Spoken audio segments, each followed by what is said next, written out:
Jirtu hordoftoota xiyyaatiif nageenyi badhaadha. Har'as viidiyoo biraa isinii fidee dhufeera. Warri haaraa taatan baga nagaan dhuftan subscribe gochuudhaan gara maatii keenyaa dabalamaa isiniin jedha.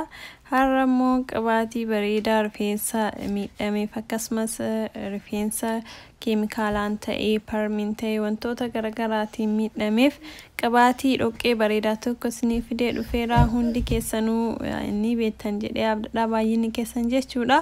Qibaatii ijoollummaarraa kaanee itti fayyadamaa dhufneedha. Bakkuma hundattuu kan argamudha. Keessattuu biyya keenyatti qibaatii baay'ee beekamaa fi bareedaa ta'edha jechuudha rifeensa keenyaaf.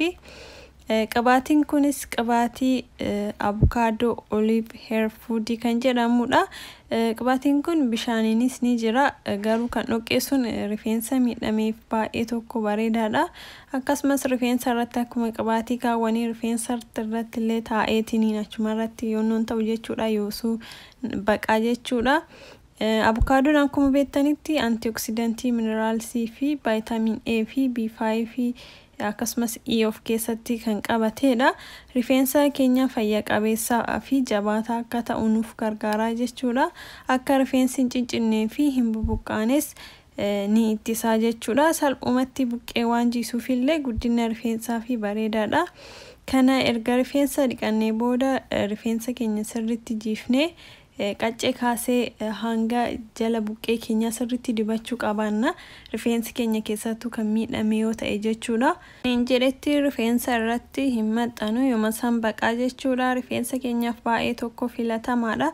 Rifeensa nuuf baay'isaa akkasumas warri rifeensi keessan parmiin yookaan wantoota garaagaraa miidhameef qibaatii baay'ee tokko bareedaa ta'edha jechuudha. Rifeensa kiyyaaf kanneen illee ni fayyadamaa jechuudha. Harka parsantii 90 kanallee naaf fayyadamaa jechuudha.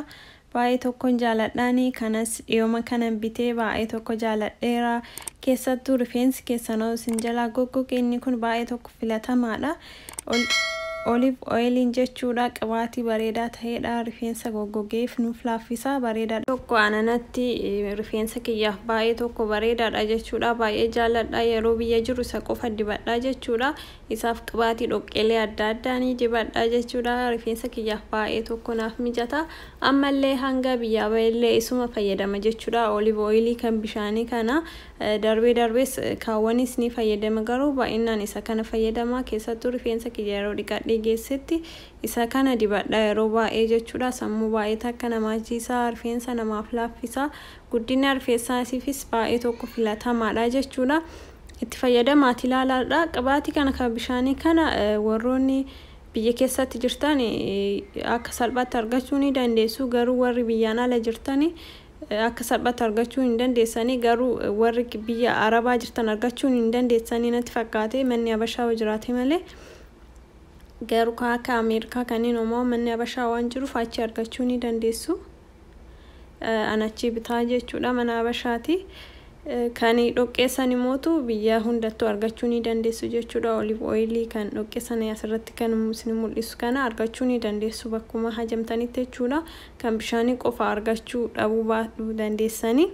Yoo argattanis argattanii, yoo argannes itti fayyadamaati ilaalaadha. Faayidaa baay'ee irraa argattu. Warroonni beektanii beektu. Akka viidiyoo kana jaallattan abdiin qaba. Yoo jaallattan obboleeyyan keessaniif share godhaa, like godhuu dagatinaa isiniin jedha. Like yeroo gootan namoota biraa akka qaqqabunaaf gootanii jechuudha. Comment subscribe gochuu hin dagatinaa. Gaafis ta'ee yaada yoo qabaattan comment irratti naaf barreessaa, hanga danda'ameen isiniif deebisaa jechuudha. Gaafii baay'ee na gaafattanii suuta isinii deebisaa hanga danda'ameen jechuudha. Gaafii baay'ee waan ta'eef nama baay'eetu na gaafata. Isin hundaafuu yeroo tokko immoo deebisee waan hin dandeenyeef warri isiniif hin deebisne dhiifama. Viidiyoon har'aa kana fakkaata. Yoo jaallattan like gochuun dagatinaa. Nagaatti naaf tura.